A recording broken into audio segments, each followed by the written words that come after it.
It is 4 o'clock, and Mr. Hallman should be here any moment. I want to thank everybody for attending today, and thanks to all of you for watching.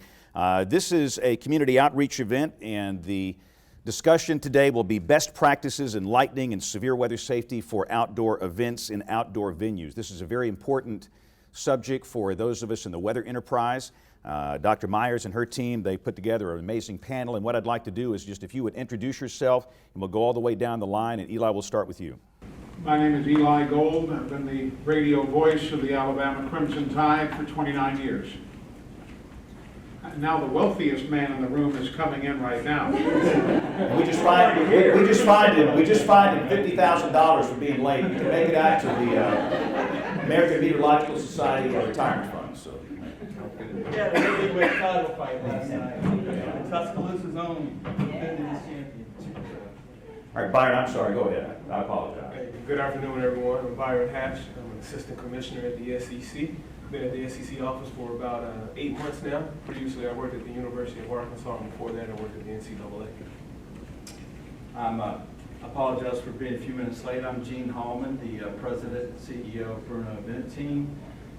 Among our various activities that we do is manage the game day operations for the University of Alabama's football, basketball, and gymnastics programs. James Stefkovich, meteorologist in charge of the National Weather Service in Birmingham. I've been here for 11 years, I have 34 years total, and we provide the forecast, warning, and decision support services for all of Central Alabama. Good afternoon. My name is Matt Parker, and I'm the president-elect of the American Meteorological Society. And I work at the Savannah River National Laboratory, which is in Aiken, South Carolina. I live in Augusta, so I drove here today. It's about 350 miles. Beautiful day for a drive.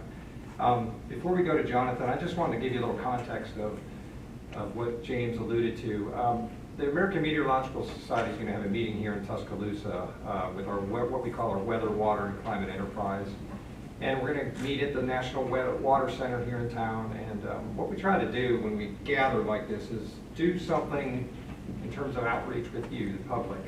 And when we started to think about what to do here in Tuscaloosa, it's kind of an easy choice after your horrendous tornado in 2011, which was 5 years ago. We thought, well, maybe it would be a good time to revisit that a little bit. And then more broadly, as you can see the representation here, outdoor venues and personnel safety, patron safety, safety of the facility, all those sorts of things are very important. Really appreciate Laura Myers and the University of Alabama and all the work that they've done to help with this event. We're also partnering with the what we call the National Weather Association, which a representative is not going to be able to make it today. But that's a good partnership for us and all the organizations that these fine people represent. It's very, very good to be here. And I just want you to know that I represent, just like Jim represents his organization, National Weather Service, the dedicated people such as James that work to provide information to you for your safety and well-being. And I know in my 27-year career, what we can do is pretty amazing, and it's probably a lot more than you could possibly realize with our technologies today. Do we get it right all the time? Of course not.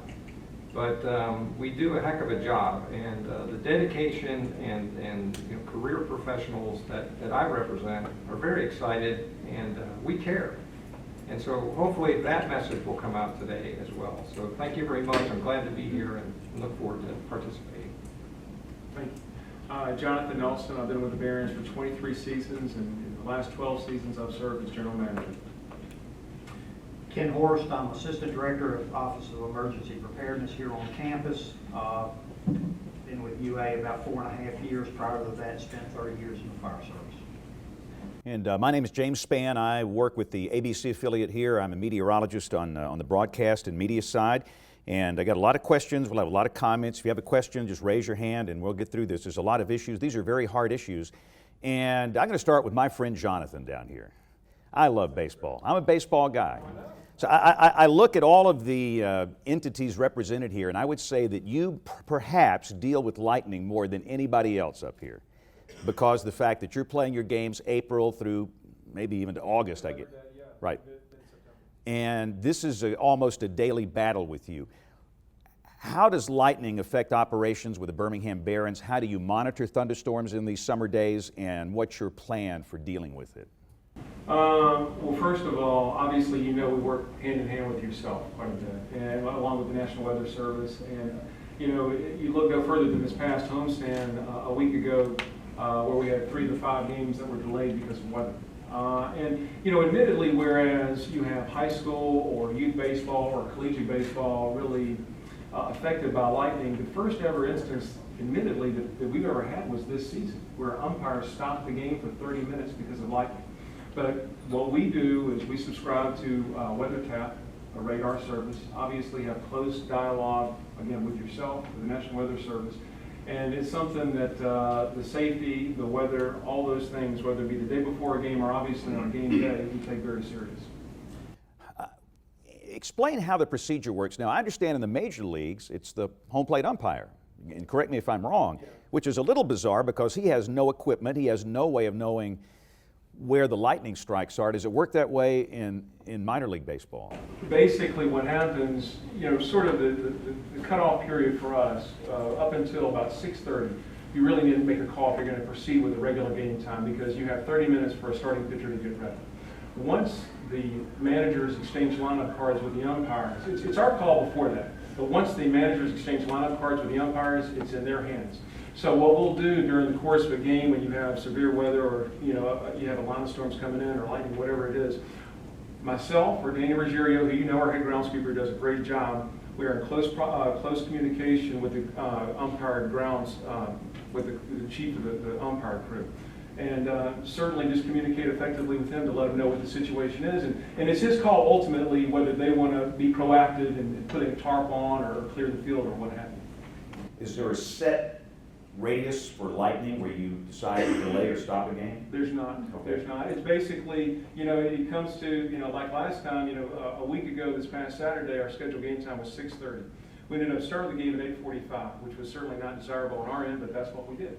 But it's unless it's 50-cent beer or hot dog night, then it's a really good thing. Yeah, right. No doubt about it. But it's just, you know, when you get to close to 6:30 or whatever, 30 minutes before game time is, then you have to make that call. It seems like you've done a very excellent job. There have been no close calls to my knowledge in years and years in Birmingham. So. We've been very fortunate. You know, we've only had to implement a severe weather action twice during the 23 years. One was April 8th of '98. That's right. Now, were you here in '98? Explain that day for those that don't know, and I have many questions for everybody else here too, but explain that day. We had to do one other day. I was not serving as general manager at the time, but that was a Saturday night. Memory serves. It was also a used car night. It was actually a Wednesday night. Oh, okay, Wednesday night. Was a big. We had a really. I mean, this stuff lives in my mind like it was yesterday. But it was a Wednesday night, so we had church services going on too. Well, I know that the only other time we had to do it was on a Saturday night, so maybe we weren't at home that day or not. Regardless, when we implemented the action, obviously we try to be as calm as possible. And this was a tornado warning that was in effect within the polygon was the Hoover Metropolitan Stadium where you played at the time. And I should mention too, this tornado was an F5 that killed 34 people. So this was very serious. So during a tornado warning, how did you implement that plan and what did you say? Honestly, we have a set, you know, we obviously try to come up with a plan and try to be as calm as possible, get everybody either downstairs when it was at the Hoover Met or in the restrooms as well. And a lot of times, obviously, people proactively want to, you know, take their own choice and leave the ballpark. We've had it one other time, it was on Sunday, about 8 years ago, and very, very small crowds. So it really wasn't a big, you know, a big situation to deal with. But regardless, we got everybody downstairs in a protected area.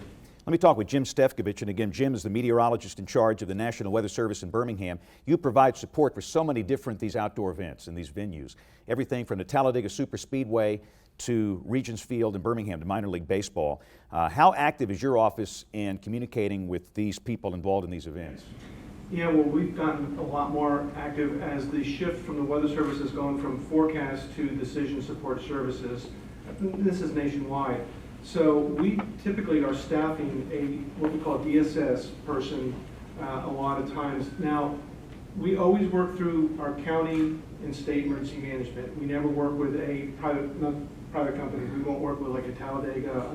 We'll answer any questions anybody has, But basically, the information we provide is what we would provide anybody that's calling in. But we work hand in hand to do that. The other thing is we're heavily involved in our office in social media now. We're probably one of the top 10 in the nation as far as the number of followers that follow us both on Facebook and Twitter. And then what we started doing is, as we get into football season, what we notice is that not only for big venues, but there's a lot of outdoor events going on.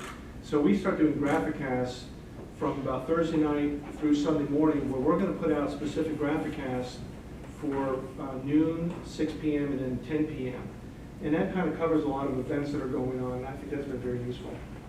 And let's move on to Byron with the Southeastern Conference. You have, goodness gracious, spring sports, and people think football and they think of the SEC. I think people don't appreciate all the different sports that the colleges in the Southeastern Conference have year-round. Explain your lightning and severe weather policy for the outdoor venues. Let's start with football. And I understand your lightning radius is 8 miles, right? It is 8 miles, and actually, there are some other thresholds that occur before the 8 Well, go through all those if you would, because this is like we're lifting the curtain and here's the Wizards. Yeah, and it applies to football and all of our outdoor events as well. When there is lightning in the area, you know, I'm at the SEC office, we have all of the different events that occur at the various SEC institutions, and typically our institutions will have someone there on site, either a meteorologist, or they'll have someone that they can call that can give them various updates. They also use various apps and websites that can give them exact distances in which lightning is struck in relation to the competition venue. So if a lightning strike is within 15 miles of a competition venue, we begin to alert the various key individuals that are there. Our officials, the teams, whoever oversees our event and game management, we begin to alert them, and we try to get updates as far as where is the lightning, where does it look to be heading? Is it coming in this direction? Is it going north, south, east, or west? So the 15-mile mark is the first threshold. Then we have the 10-mile mark. If lightning strikes within the 10-mile mark, or 10-mile radius of the competition venue, we began to make PA announcements to let the fans know. We don't suspend or delay the contest at that time, but we again begin to put people in place so they can assist in the event that we have to usher or escort people to the shelter to safety. Then at the 8-mile mark is when we're required to suspend play at that particular time. So then we'll make our PA announcements, let people know that, hey, you need to get to shelter because there's lightning in the area. And we are required, as Eli mentioned before, we have to suspend play for at least 30 minutes. 30 minutes after the last strike has occurred within the 8-mile mark. So every time there's another lightning strike within 8 miles of the competition venue, we have to reset the clock for 30 minutes before we can begin play again. So. Yeah, now during football, Eli, when do you hear from the SEC, or when do you hear about this? I really don't. No, I don't mean that. Y'all should talk more often. No, I don't mean that in a negative way. We on the radio network are not at all in a decision-making position. We are professional describers. I describe what I see. I describe what I hear.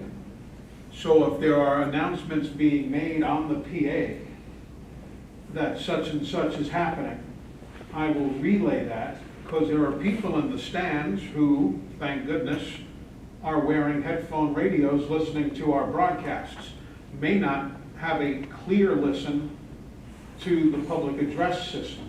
They have big old headphones going. When the game is suspended, A, I know the rules, but B, I guess it was about 3.5 years ago, I was given a script, or more appropriately put, bullet points. All right, the game has been suspended. Here are locations on campus where you can safely go to get out of the storm's way.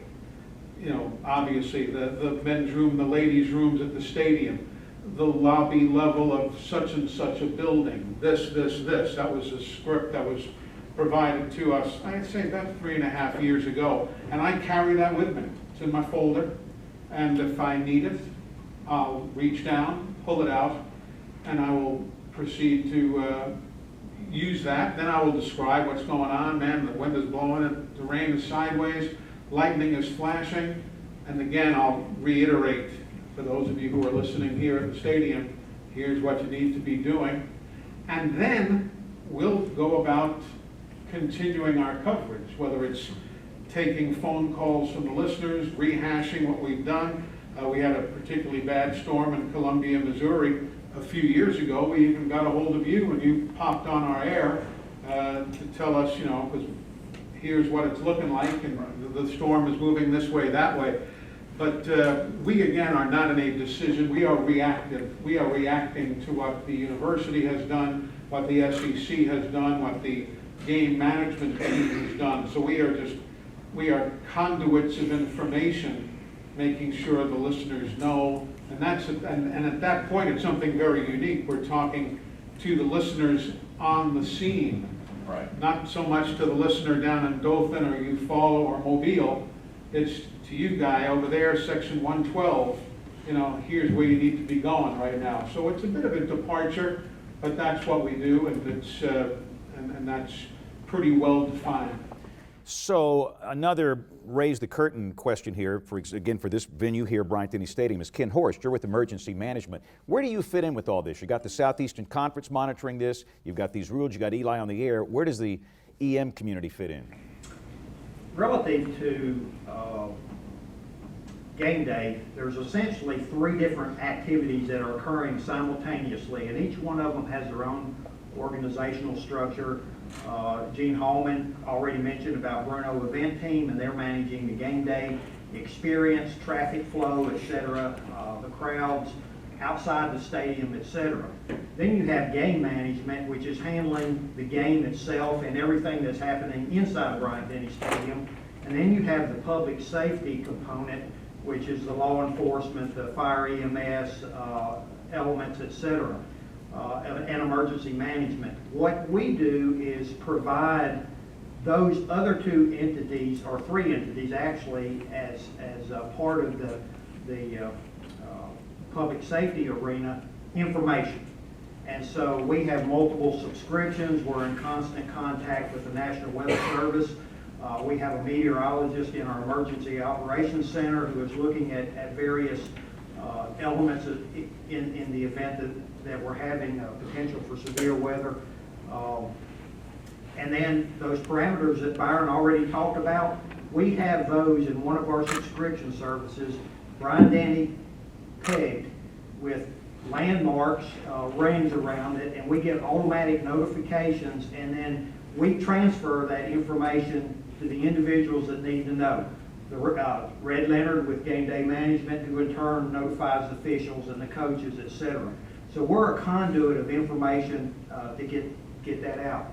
In the event, the other aspect about it, let me say this, is if there is a system that looks like it is coming from Mississippi, and it's an organized system that continually moves through, I know Byron said at 10 minutes when there's lightning, we warn the patrons. We actually at Alabama have a method in place when we're forecasting at 1 hour out. We begin to notify the individuals inside the stadium. We put messages up on the message board. We put radar up so individuals can see. We're not just making these idle announcements during. Who's the guy that actually calls the official to stop the game? That would be Red, because we communicate with Red Leonard.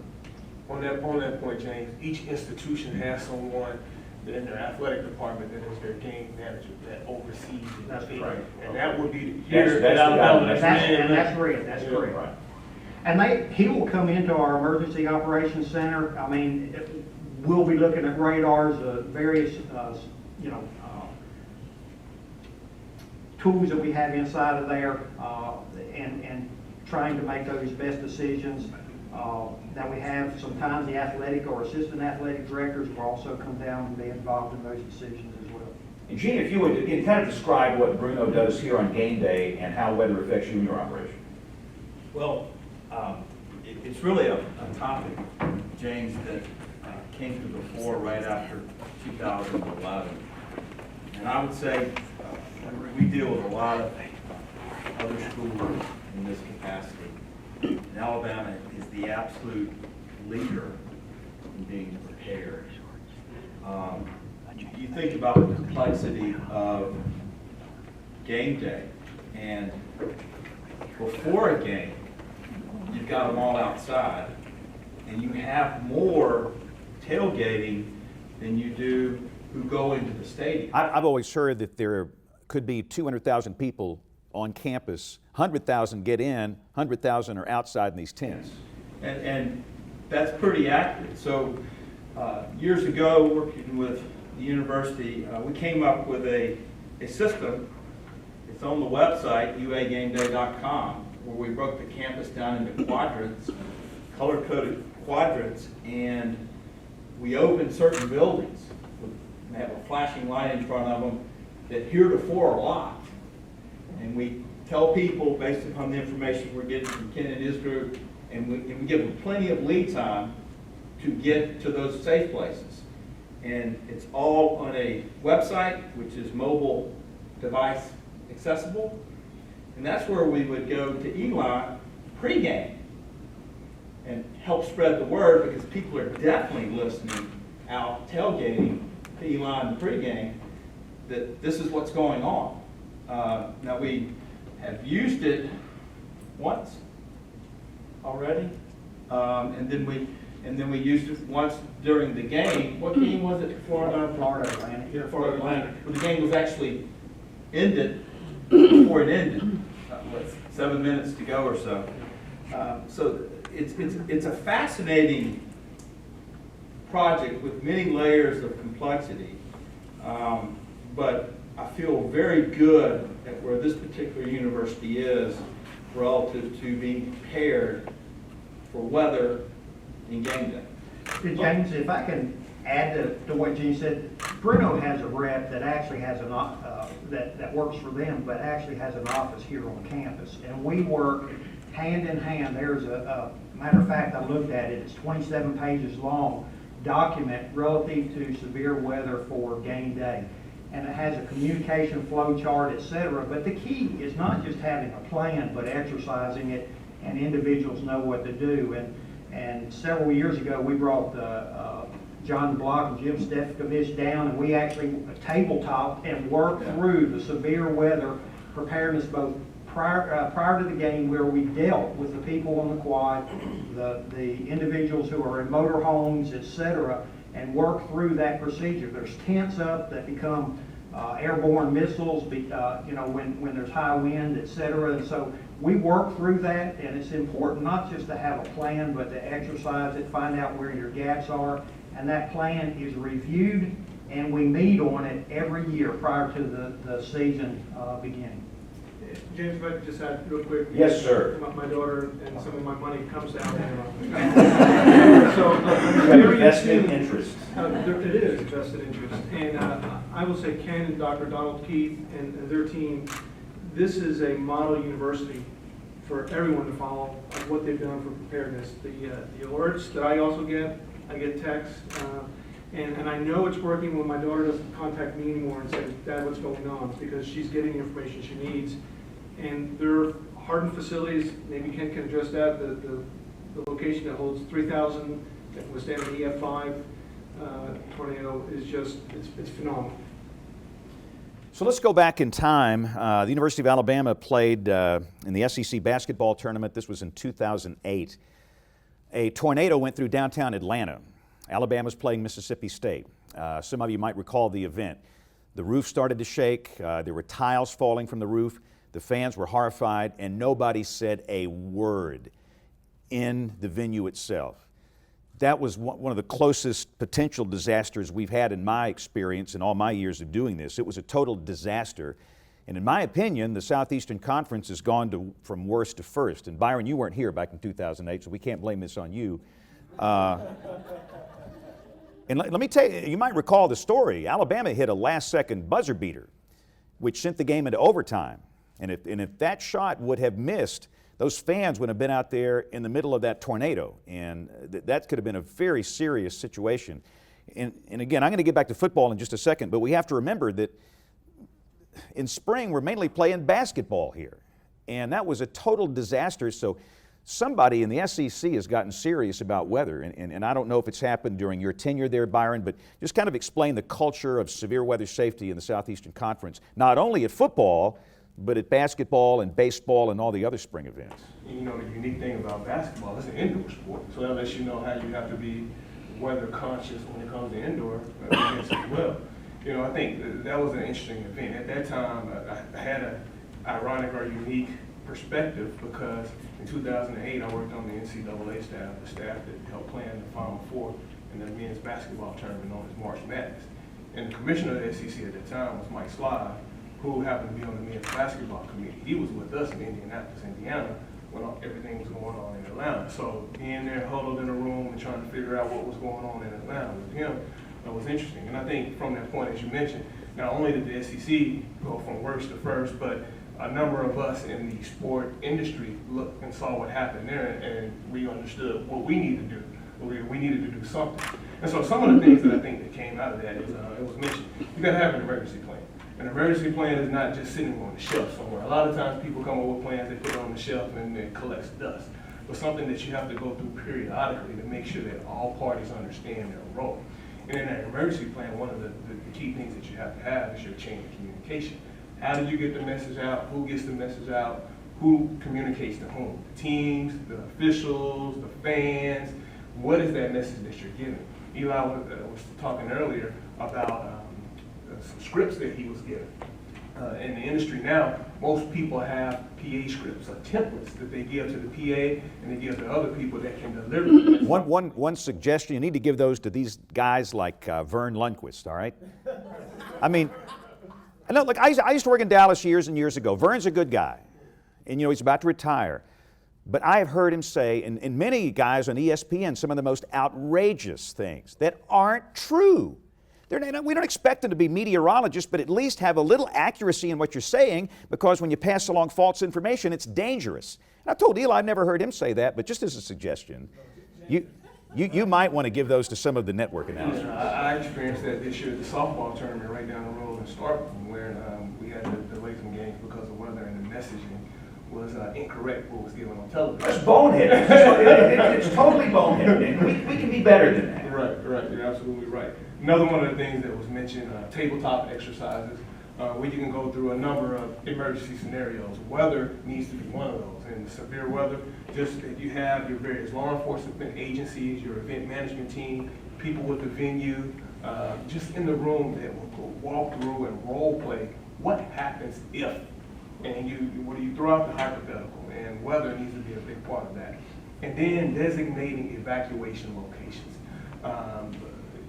In the event that you need to get people out of the venue, something that you have to be aware of is where your weather event is occurring. Do you keep them in the venue, or do they shelter in place, or do they need to evacuate? But identifying those and having a point person at that particular venue. Now, every venue is different too. Mm-hmm. Every venue is different. Every venue is different. Some venues, and I think people, when they're constructing venues now, are keeping this in mind because of the event that happened at the SEC basketball tournament in 2008, making sure that they have appropriate locations that if an emergency event occurs, where can people go and shelter in place?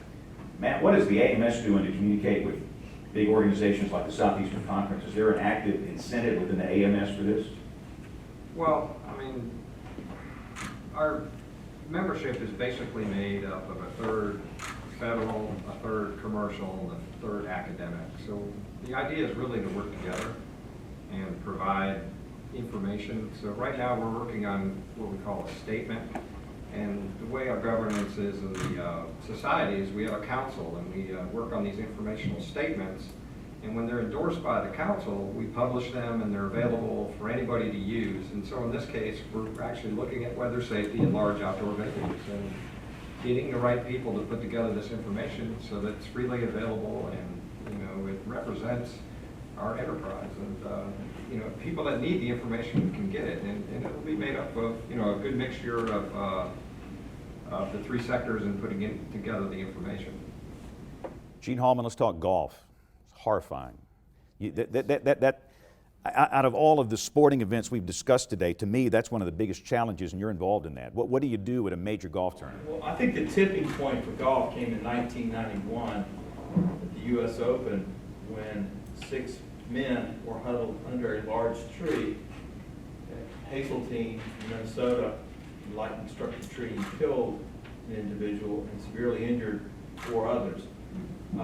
And this was the U.S. Open, so it was an international stage for the tragedy to be exposed and really redefine the way weather was approached by golf in general, to the point now where there's an on-site meteorologist at every single PGA tour event.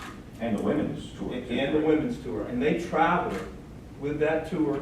They set up all their weather equipment, and they're there 24/7 if needed, certainly during the daylight hours if needed, and allows us to get way ahead, because the standard that Jonathan or we would have for SEC baseball is much lower in terms of time. We have to give the patrons a whole lot more time to get in from the furthest reaches of the golf course to seek shelter. And then oftentimes, frankly, you don't have enough shelter. So then what you're faced with is trying to get them to their cars as quickly as possible. So we're sometimes erring so far on the side of safety that we're evacuating people and the storm's already broken apart. But we had to do what we had to do at that point in time to allow people the ability to get to the shuttles, to get to their car, because the clubhouse is usually the only permanent structure. And there's a huge debate in our industry that I'd love for some of the experts to help us with, because we can never get a consensus on how safe the hospitality temporary structures are that we construct. Is that better than nothing? And so These are tents, right? Right. Well, I mean, very nice tents, but they're still tents. They're tents. But is that better than nothing if you have no alternative? So, but the bottom line is, James, it's probably 15, 20 miles out for lightning when we start putting warnings up. The problem we see consistently, so we go from a watch to warning to, all right, it's here, 3 levels.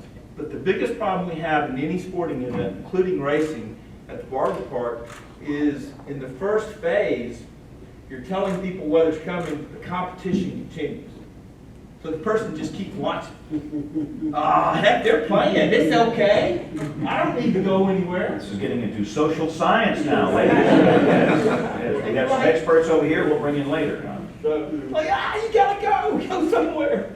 And so that's one of the push-pulls we have with the governing bodies, those that govern the competition, of trying to get them to stop the competition maybe earlier, in particular for sports where you've got to, like golf, bring them from the furthest reaches into a point of safety. Let's talk worst case scenario, and I promise we'll do some questions from the peanut gallery soon before we're through.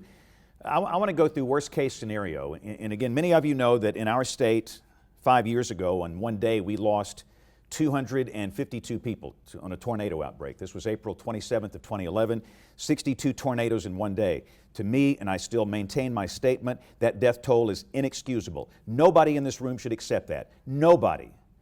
So here's the question to everybody on this table. We're going to go one by one. We're going to talk about it. Let's say we have a red letter severe weather day during one of these big venues. We talk mainly about lightning, and that is the biggest problem. I'm afraid of one thing, and it's lightning. Horrifies me. We've had some tragic death this year. We had people in Alabama hit by lightning last week that are not doing very well. This is a big deal. And tornadoes are the sexy, that's the sexy stuff that gets all the headlines and all the TV people talk about it, but we do have those. And many of our spring sports come in spring, during the spring tornado season. Football season is tornado season. A lot of people don't understand. We have 2 tornadoes in Dixie Alley, spring and then we have fall. So the odds are that one of these days, and hopefully it's not on my watch or their watch, but we're going to have a tornado warning. And I go back to 1983, the Alabama-Auburn game, the Iron Bowl. A tornado warning was issued for Jefferson County, Alabama, including the city of Birmingham. The game was played then at Legion Field. Rotating supercell right over the stadium. By the grace of God, it didn't drop. They didn't stop the game. They kept on playing. Nothing. It was almost constant lightning. Nothing happened. I think Simpson Pepper, the public address announcer, made one brief announcement about it. It was horrifying. The tornado, the supercell would drop a tornado in East Alabama that killed 2 people in Oxford at a Winn-Dixie supermarket. And that could have been a horrible disaster. But one of these days it's going to happen. So Let's start with EM community, Ken. Let's say that you've got a tornado warning issued for Tuscaloosa County during an Alabama football game. What do you do? Well, I ask hard questions. But we have to have answers to these questions. well, one of the things that, and I mentioned about the threshold earlier with lightning, et cetera, one of the things that our office does is we have things, generally speaking, there are exceptions, but generally speaking, you will have a watch prior to a warning. We start notifying individuals of the watch when the watch occurs. Now, when you say individuals, The patriots. show the Q fans. public. Show Q public. That's Okay. exactly right. So we start pushing that message. Through like Eli and And- social Well, media. and we control the social media for game day. It's interesting, we started rather late, like 3-4 years ago with UA Game Day Twitter handle. Now we're up to 52,000 followers. And that account is very good. The traffic information is excellent. It's Thank very you. current, so it's very good. And if I may interject, that's probably been the single biggest positive change in terms of communicating weather issues is, and this is an obvious statement, the social media, the ability to get the word out.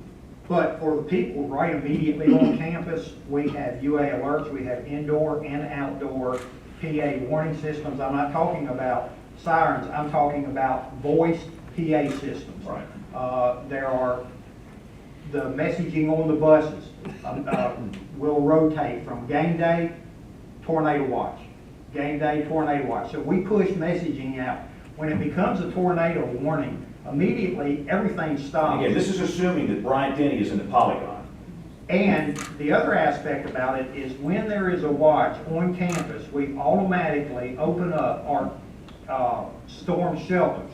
And we have currently 3, getting ready to open up a 4th one, that are FEMA 361 rated storm shelters to withstand an EF5 tornado. In fact, the one is also designed so that if the building around it collapses, the storm shelter will stay intact and sustain the collapse on the storm shelter. They have generators that are protected so you don't lose power inside, etc. Those are opened up. In addition, it was already mentioned, there's a map where we open up other buildings that are not FEMA rated, but they are what we call best available refuge areas. That messaging, again, is pushed out. One of the things that we do is with the tornado watch, if we're under a watch or a thunderstorm watch, we put those messages and that radar imaging on the jumbotrons starting 60 minutes out, hopefully to draw down that crowd that is actually on campus. Hopefully a family of 4 that's there says, hey, I need to go home, I don't need my children in this. Now, whether they do or not, individuals have to make their own decisions, but we start pushing that messaging out. And once a tornado occurs, it's too late. I mean, What's the capacity of those storm shelters? I'm sorry, what's your capacity of the storm shelters on campus? Right now, the FEMA rated shelters is real close to 5,000, and the new one will add another 2,000. And obviously, that's not enough for That's not- But the buildings, and I've got the list here, if you have the buildings, and there are at least 25 buildings, including Hallman Coliseum. That's the capacity that you need. Right, and they're not FEMA rated necessarily, but it's a whole lot better than the alternative. And a quick anecdotal story, a lot of the a lot of the classrooms were open on campus for years and years to allow folks to use the restroom. Georgia ruined that. When they came, I don't know, 8 years Any Georgia ago. fans here? They came 8 years ago and they flooded Gorgas intentionally. And so the university president, Dr. Bruno, said, all right, we're closing and locking down all the buildings. And then we said, all right, we got to react to weather. And we have a plan, a very meticulous plan, where people go and open those buildings. There's flashing lights in front of those buildings. And you go here if this storm alert has been issued. And by the way, those best available refuge areas inside of those buildings, there was a team, myself from an EM standpoint, EHS, Environmental Health and Safety, and individuals with facilities and with construction administration. So we had 2 engineers with us, And we evaluated every single building on campus and identified the best available refuge area inside that building, and all of those are mapped and posted in the building. All right, Jonathan, you went through your story 18 years ago. Yes. Let's say a tornado warning is issued for Jefferson County. Tornado warning includes downtown Birmingham. What has changed in your procedure since 1998? Well, as I mentioned, the one that we went through just a few years ago, more than ever, obviously we're going to monitor the situation as much as possible. If it becomes a warning, then we are certainly, we try to be as proactive as possible. At that point, you know, the warning itself is going to do us much damage to communication when it comes to, you know, the TV with folks, you know, not wanting to come out. But we will obviously proactively not want to get our part-timers or game day employees there, you know, try to just bang it, just cancel it as soon as possible. If a game is ongoing, there's third inning, tornado warning pops up in the middle of the game, what's the procedure to getting fans into a safe place, or is there one? We work with our local law enforcement who handles the security of the ballpark, Birmingham PD, as well as the medics, Birmingham medics, ambulance service, and really implement our plan. As Byron said, you know, set PA announcements, communicate that effectively, social media as well as through the PA announcement, and just try to be as calm as possible and get people downstairs. You know, when it comes to proactively canceling it before everybody shows up at the ballpark, fans or game day employees, obviously the teams are probably going to be there as well. And so obviously we're always going to communicate with them effectively and be as proactive as possible. You know, stay at the hotel. You know, don't come if we think that it's going to, you know, be canceled. Do you have all the decision-making power, or is some of that minor league baseball? It's ours. Exclusively Yes, yours? since our ear is to the ground, since we're familiar and communicating with the National Weather Service, being in tune with everything, it's our call. And for those that don't know, the Barons moved from Hoover, which is an over-the-mountain suburb, to a beautiful facility in downtown Birmingham 3 years ago. This is our Fourth. Wow. That's fantastic, but it's a beautiful venue, and again, it's just a sterling place. All right, Jim Stefkovich, let's say that we have an active day, a tornado warning is issued. Is there any special type of communication that you would provide to these folks up here on a big game day? And again, your products are going to just go out anyway. They will be disseminated. Is there anything special that you would do? Let's say that Lee County, Auburn has a game. Tuscaloosa County, Alabama has a game. Yeah, the state of Alabama, through the emergency management, includes Alabama and Auburn, has 800 megahertz systems. So that allows them to contact us directly. And we can talk with them. Again, we're moving towards decision support services, so we're probably going to staff up just to do that. We're also, as I mentioned earlier, heavily involved in social media. So we're getting the information out as well. So we'll be in constant contact. In fact, on April 27th, I did contact Donald Keith to let them know, you know, the tornado was approaching very near the university.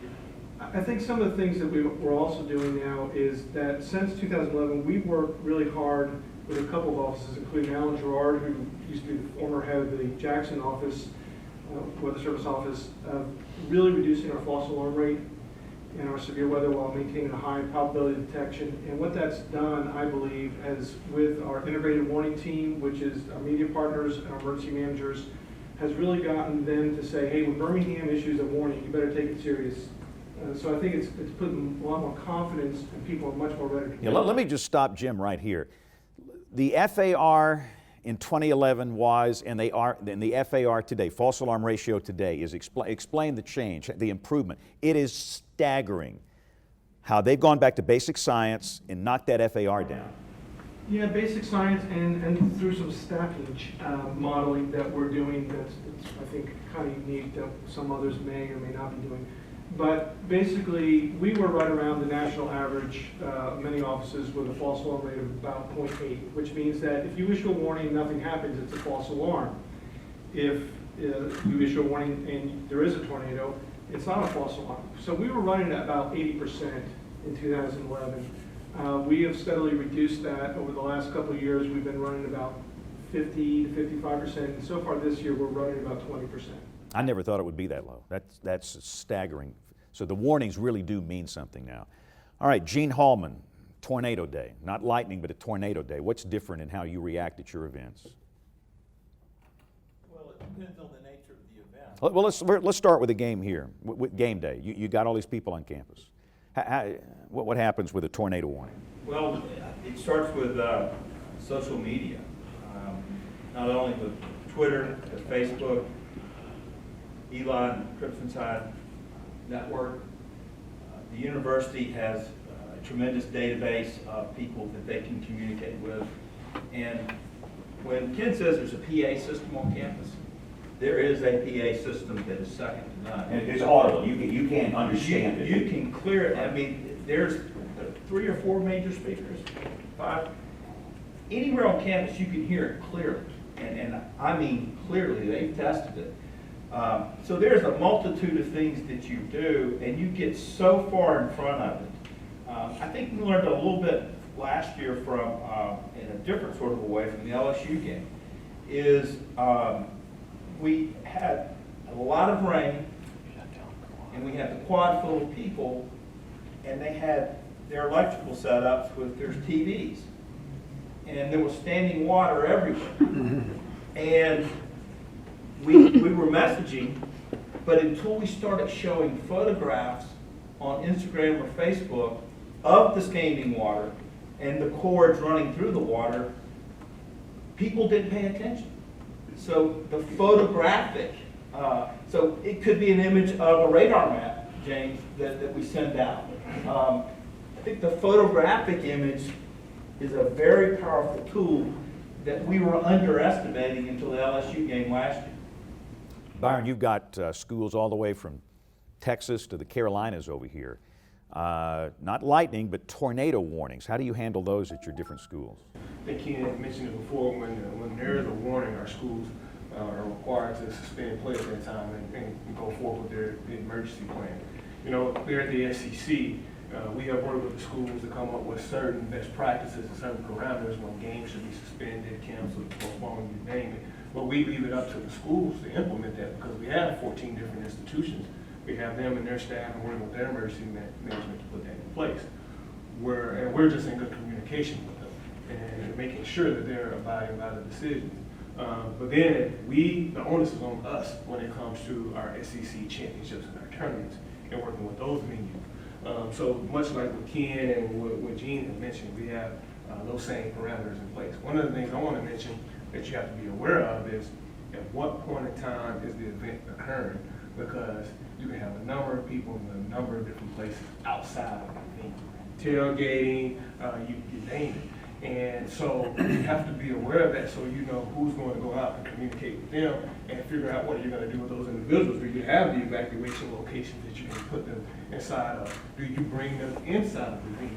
There was an incident this past year in Nashville during the men's basketball tournament where close to the end of one game, we were having severe weather outside the venue, and then we had fans for the next 2 teams waiting outside.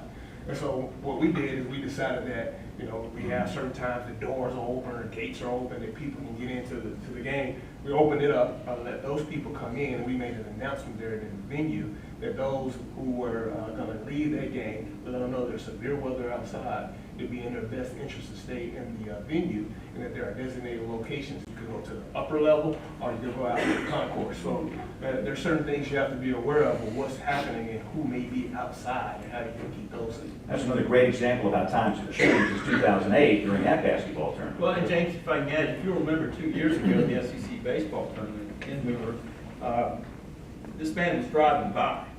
It was Sunday championship day, and he decides to pull in because he knows it's a bad weather day and there are thunderstorms all around us. And so we're trying to do the best we can. And James shows up with his computer and sort of helps us navigate through suspension of play when we resume play. And so the commissioner, the now commissioner, Greg Sankey, said, we got to do this a better way. So this year, we had a dedicated room near the umpires and home plate where we had an on-site meteorologist there the entire time. So it didn't rain. It's like bringing your umbrella and it doesn't rain. But he was there. And as we practiced from this point forward, another point of evolution with the conference. And it helps that the commissioner's daughter is a meteorologist, by the way. I'm just saying that helps. She provides us weather reports every week for all that different sporting events. That's great. occurring on campus. That's awesome. So Eli, I would assume you've never dealt with a tornado warning at any of your games, or have you? Not that I can remember, no. And you know, the thing, I got to stress again, the thing that differentiates me from all of these gentlemen is that they are all decision makers. They or their offices are decision makers. I haven't got anywhere near that kind of horsepower. And the worst thing I can do is to start speculating on the air. You know, my job is to describe and to bring the event to the listener at home or the guy in the grandstand, but primarily I'm talking to the folks at home, primarily. That's my main job. I am not going to say, I'm going to describe how dark the sky is, I'm going to describe how the wind is picking up. I'm never going to say, well, I'm sure there's a tornado embedded in that stuff somewhere, because I can cause more trouble than I can do good. So, again, I'm totally different from all of these gentlemen. I react to what they do and to the word that is passed along to me.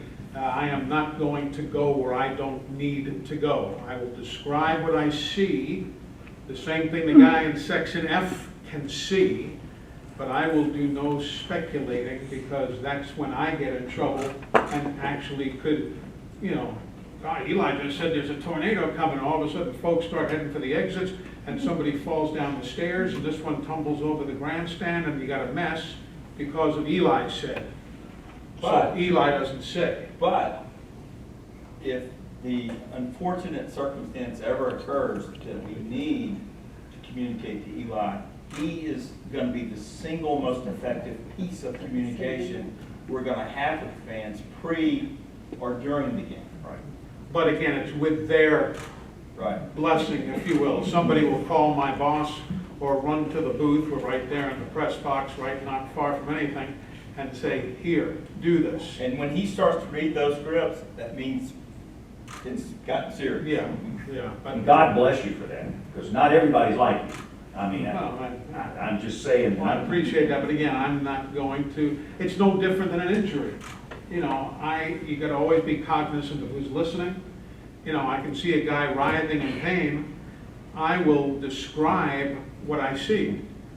I'm not going to say, well, there's no doubt he just ripped up his ACL and his PCL, and he's got his Dumaflichi is hanging on the outside of his left knee, and this and this. I'm not a doctor, but I will describe what the folks in the grandstands can see themselves, because that's what I deserve, that's what the listener at home deserves to be able to see, what he would have been seeing or she would have been seeing if they were sitting in section F. Great. Let's talk about social media very quickly. I don't want to get down this rat hole for a long time, but Gene, you've mentioned that is a huge change, in that now you have this megaphone where you can reach people at any place at any time.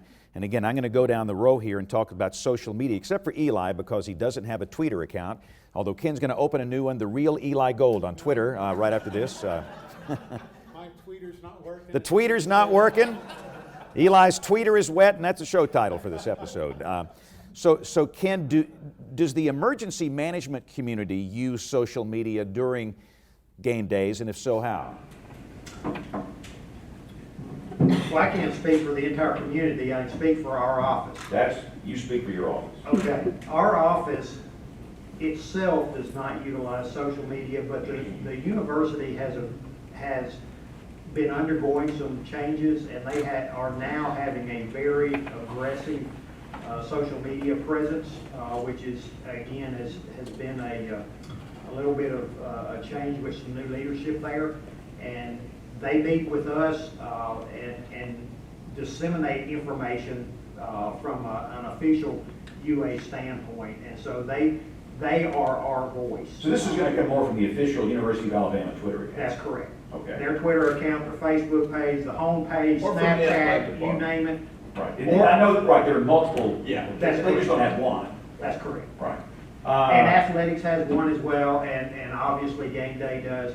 But from our office, one of the things that we don't try and be the ones that are doing all the communication. we're trying to get the information to the individuals who are, and be that bridge, the official bridge between the National Weather Service and the watches and warnings that are coming out of the National Weather Service, and to be able to push and disseminate. And again, even inside those UA alerts and the speaker systems that we have on campus, both again indoor and outdoor, all of those are actually done through strategic communication. And so we push that to them. They have somebody in our emergency operations center during the actual games the entire time. So there is always a direct link inside our office to those assets. Let me just say this for those here and that those might be watching. I personally never advise anybody to use that as your first method of getting warnings, social media. It's a marvelous way of communicating back and forth, but your first method should be a weather radio or a good smartphone app. And the crap app on your phone is not a good app probably. Excuse the expression, most of the generic stock apps are not designed to warn you for severe weather. And I'm not here to promote apps, but I'm just saying weather radio, good smartphone app, that's what that is designed to do. Social media is a supplement. Facebook will filter much of what you see. You won't see everything, but I do believe it is an unbelievable resource to communicate with people. Jonathan, you've done a great job with the Barons. That's a great social media account. Have you ever used your social media account to let fans know about weather issues? Absolutely. I mean, for us, Twitter is certainly very effective, but Facebook is the most effective social media that we do. Obviously, on a game day or leading up to it, people have a surplus of questions about the status of the game, but we always want to be proactive too, and what the status will be, and estimated game time, or if the game's going to be played at all. If you only knew how many people ask me every day, think they'll get that game in tonight? And I always say, yeah. How long did you go without a rainout? This is unbelievable. We were fortunate, as mentioned, this is our fourth year at Regions Field, and we've had one thus far, and it was this season. It's unbelievable.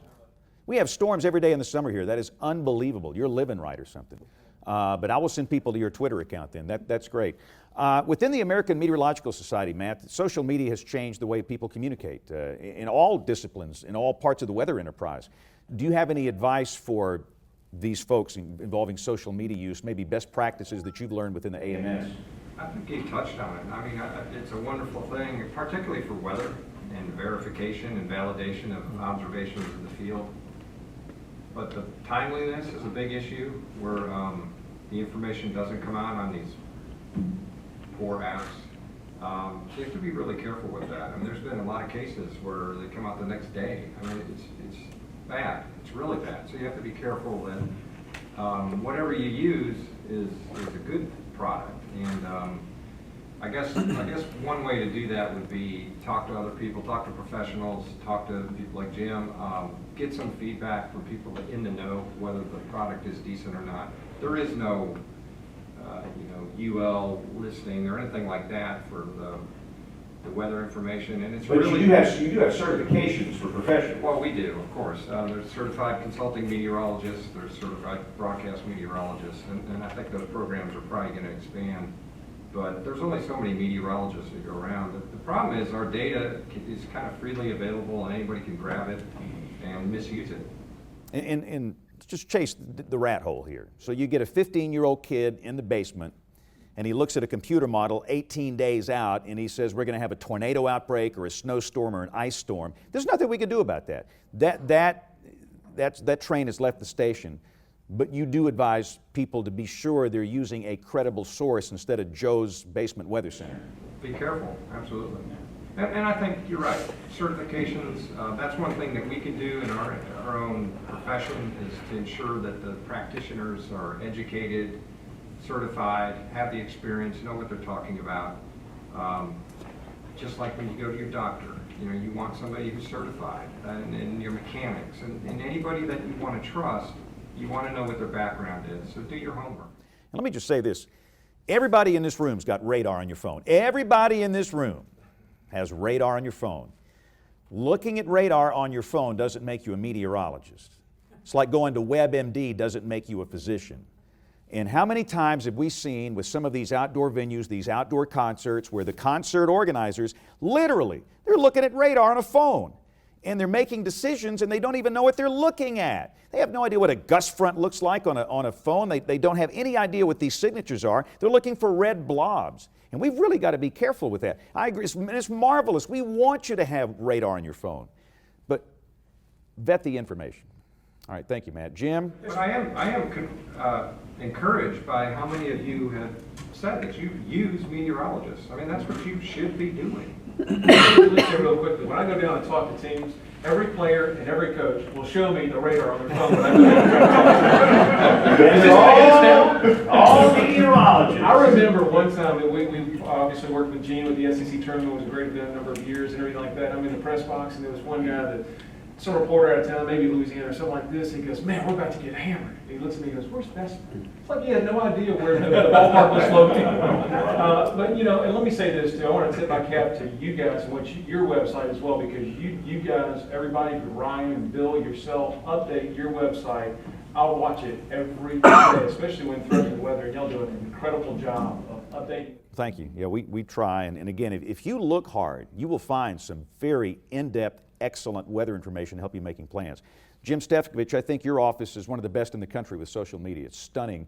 How has that changed your operation in communicating severe weather information with people, not only at these big events, but in general? Yeah, well, to show our age, Will Rogers' quote said, when you're through changing, you're through. And I think that's been solidified. A recent report came out, Jennifer Sprague, Hildebrand, Susan Jasko, Warren Myers, we were involved, that a report came out about risk communication, that we've got to evolve as the Weather Service to reach the public any way we can. So what we've done is we've gotten heavily involved in social media, especially Facebook, Twitter, and we're also one of the few experimental Periscope sites. But I'll say that when we staff, we pre-plan. So we'll have extra staffing planned for certain positions during severe weather. Radar, and social media. And so we'll bring somebody just to handle that now, because that's important as meteorologists. So, you know, just like every office, there's some folks that have passion, that are better at some positions than others, but we're going to get the people that are the best at that position as much as possible to be in those positions during severe weather and getting that information out. Gene Hallman, tell us about your social media efforts with Bruno. Well, I think the first thing you do is you hire young people. Okay.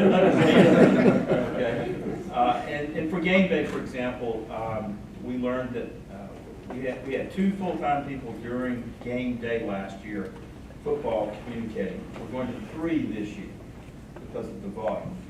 And a point that Ken mentioned, there is a command center in an undetermined location that is very, it's E5, I guess, too, right, Ken, or whatever. It's fortified, where law enforcement, game officials, athletic department, game day officials are in the same place. So that those social media folks that are going out with the message are going out with the accurate message, because they're sitting right beside the person who's making the forecast, who is a trained meteorologist. Byron, how does the Southeastern Conference handle social media? We definitely have know the importance of it. We have someone on our staff that's hired that their role is social media. And, you know, there are a number of things that they do on a daily basis, but weather or any type of emergency event, that will be one of the things that we will be tasked to communicate about. Also, when you look at all of our 14 institutions, I haven't polled them all, but I would suspect that they all have someone that is designated to do social media and to communicate that message. So yeah, it's definitely something that's important now.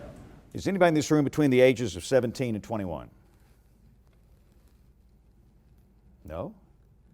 I was going to try my experiment. I was going to ask our friends between the ages of 17 and 21 what social media platform do they spend most of their time on. What answer do you think they would give? Snapchat. Bingo. So, how many of you here have a Snapchat account that you use? One. We know Eli doesn't because he's still. My Snapchatter's not working anymore. His tweeter's wet and his Snapchat won't snap. James, there's one thing I want to add Yes. as well as it relates to social media.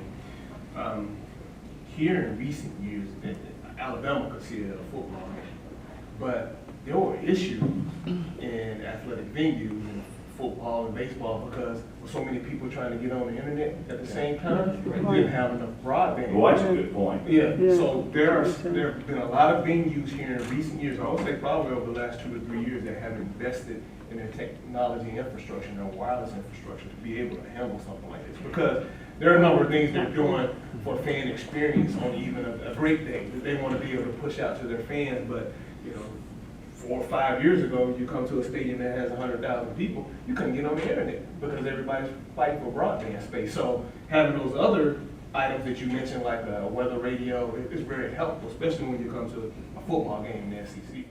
I was going to say, Gina, they've done something here because it sure seems to be better this year than it's been in other Sure, years. they invested in there. It was a big discussion in the SEC. I was in Arkansas before, and there was a big discussion across all of the schools about upgrading their technology infrastructure because of things like that. So I would say that all 14 schools probably have invested in it. And something else that shouldn't go without saying is because of the proliferation of the number of social media accounts out there, you have to promote your social media account. You need a Spann retweet is what you need. I mean, yeah, I mean.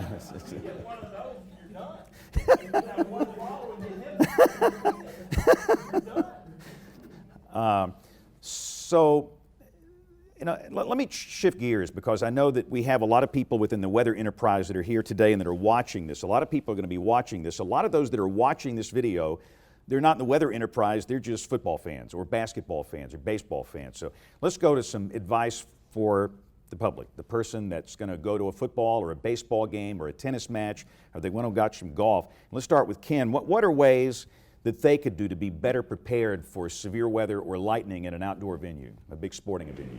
When they leave in the morning, look outside. That's a good start right there. Look at the sky. If it's blue, that tells you one thing. If it's gray, it tells you something else. I mean, that's very fundamental, basic as you can get. But just be weather aware.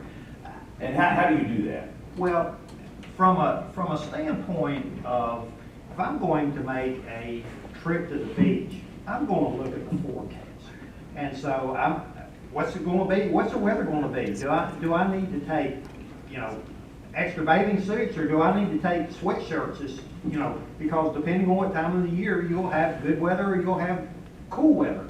And so those kind of things is fundamental. If I'm going to spend a day or 2 days somewhere, if I'm traveling and going to be spending overnight here on campus to see a ball game, what's the day going to be like? And so whether I live in Tuscaloosa or whether I'm coming from Pennsylvania to watch the game, I'll think ahead and just fundamentally look at what the forecast is. Because if the forecast tells me that there is a chance for inclement weather, that tells me I need to be prepared and I need to be paying attention when I'm there.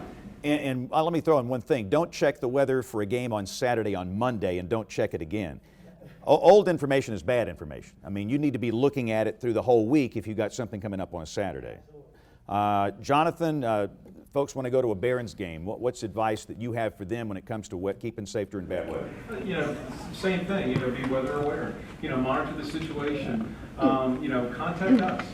Don't hesitate to either call or email. And here, let me just say this to brag on these guys. The cool thing I like about your social media accounts, you answer people.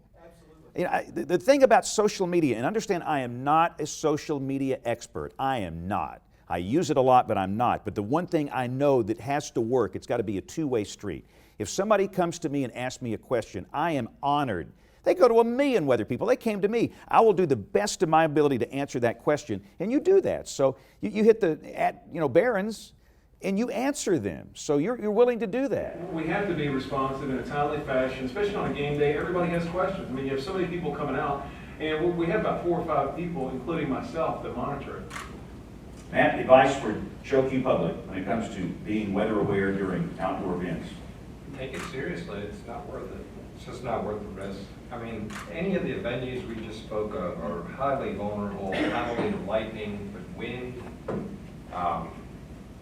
flying debris, anything you can imagine that's bad and harmful. It's just not worth it. It's just a game. Let me just, this thought came to my mind, and I tend to have random thoughts. We talked about tornado warnings here.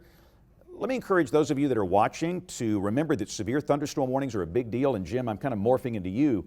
A lot of people think, well, it's a tornado warning, I'm going to do something, but if they see a severe thunderstorm warning, I'm not going to do anything. Most of the damage in this state is caused by severe thunderstorms with no tornadoes, so it's a big deal, right? It's a huge deal, and it's, James, there's a lot of things going on. I mean, to be fair, the TV goes on television most of the time just for tornado warnings, not severe thunderstorm warnings. It's not a knock, but that's... No, it's the way it is. It's the way it is. And then I think there's a lot of, at times there's different information going on from various sources that people don't get. What I like what's going on is we have an initiative, Weather Ready Nation, that I think that's spreading across the country, and that's good. But here's my biggest concern, and I think Jonathan hit the nail on the head. He'll have somebody in Hoover with a storm in Bessemer 10 miles away, and they don't even know where Bessemer is. I am concerned that people have no idea where they are, where they live. If you put people and give them a blank map, I think a lot of people... He speaks the truth. A lot of people couldn't even pick out the county they live in, that they live in, not that they're going to or visiting and all that. So, and I still think we have a problem, even though we've been doing polygon warnings since 2007. I still don't know how many people truly understand. I think there's still confusion about that, and that's very, as you can tell, very frustrating. All right, Gene, what just advice for the public on ways they can be safe to an event that you're handling? The single biggest piece of advice, and I've seen it for 25 years, and Matt and Jim both touched on it in different ways, is heed the warning. The number of times that I've seen really bad weather come to an event, any event, outdoor event, and the warnings have been sufficient, they've been timely, and people just don't think it's going to happen. And they will stay in the bleachers. They will go stand under a tree. They will forget the fundamentals that they know better. And as an event promoter, that is by far the single most frustrating thing, because you cannot literally force someone physically, you don't have the manpower to force them to comply. Heed the warning. If these professionals, and what he said about accuracy and driving that down, so if you hear it, see it, adhere to the warning. And the false alarm ratio is down to 20%. I hope everybody in this room heard that for this office. That's a stunning number. These are very excellent, timely warnings. And let me just chase one more rabbit. I'm the only guy in this room that recalls the 1983 Iron Bowl. Does anybody remember what happened the night before? Bingo. We had an unbelievable flash flood event. A lot of West Birmingham was underwater. And as I recall, we had one fatality because of the flooding. And that is a big deal. And when game day is over, you know, final score, it's all over, people pack up the tents, they leave, you got a flash flood. Where are people going to be? In their cars. So please, I know the tornado warnings, people tend to pay attention to those, but flash flood warnings, severe thunderstorm warnings, they're really a big deal. And they're pretty good these days. And getting a good app on your phone, and you've got that in your pocket, and yes, that can fail. We like for people to have multiple ways of getting warnings because your battery can die. But having a good app on your phone, if you get it, just stop. If there's a flash flood event going on 5 miles the road, just stop. I know everybody's busy in this room. Everybody's busy. You've got to get home. You've got to get back. You look up busy in the dictionary, my face is in there. But you've got to stop sometimes. You've got to. I'm sorry, Byron, go ahead. I feel like I'm preaching. Y'all know I get preachy sometimes. And I promise I'm not going to do that anymore. Byron, go. No, man. Advice, let's say somebody's going to Starkville, they're going to Nashville, they're going to Oxford, they're going to Athens, anywhere, your 14 schools, some advice on what can people do to be safer at these events. Go to the institution's website. Whatever event that you're going to, most of the time they have their emergency management plan on their site that will specify the evacuation location, evacuation route, what to do. Go to the institution's website, the athletic department website. You should be able to find that information. And if you can't, call that institution. Eli? Continue what they're doing, listen to the radio and the heck of the TV folks.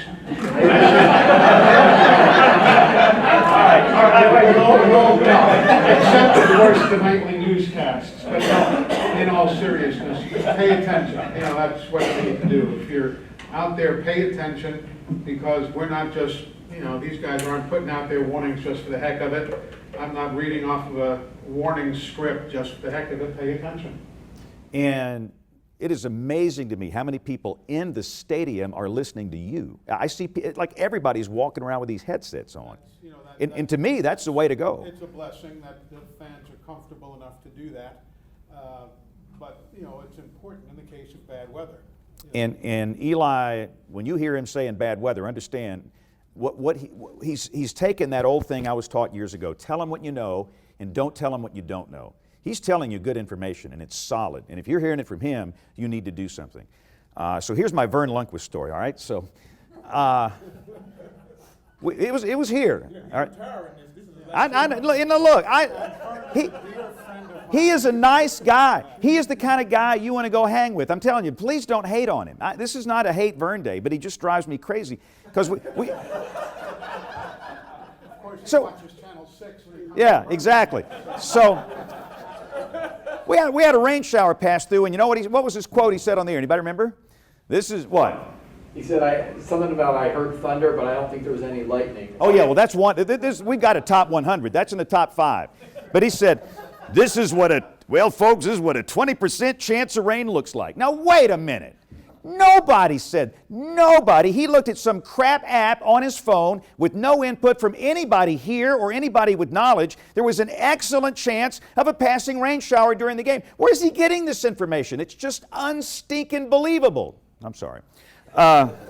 He's really a nice guy. I mean, he's a nice guy, and I hope he enjoys his retirement. So, yeah.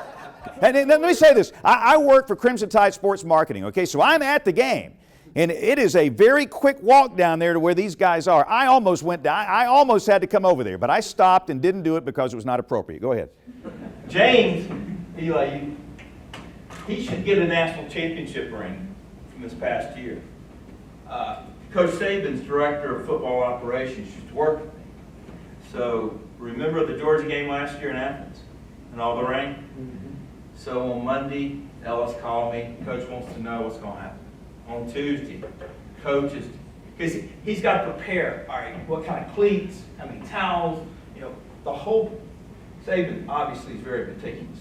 So by Wednesday, I'm like, look, here is James' cell number, and before you knew it, there was an email flow between Saban's assistant and James, and he was directly communicating everything. And what was the final score of that game?